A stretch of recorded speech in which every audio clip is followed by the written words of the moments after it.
વડોદરા જ્યાં પ્રશાસનના પાપે જીવને જોખમ હોવાના આરોપ સાથે હિતેશ સાગઠિયા નામના નાગરિકે પોલીસ સ્ટેશનમાં અરજી કરી છે। અરજદાર હિતેશ સાગઠિયાએ દાવો કર્યો કે ગુરુવારે સ્વિમિંગ પુલ રોડ પરથી પસાર થતો હતો।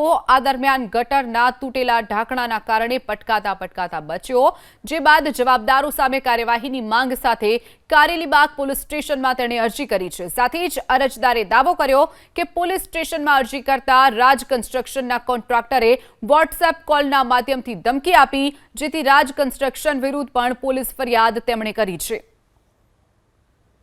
મારી કિસ્મત કાલે સારી હતી કે મારી આગળ છે ગાડી ચાલતી હતી, હું પાછળ જતો મને અચાનક જ બેરિકેડ સાઈડમાં હતું, એટલે મને મનમાં એવું થયું, એટલે મેં ગાડી ગાયબી તરત બ્રેક મારી, એટલે હું બચી ગયો, મારી માતાજીની મહેરબાની।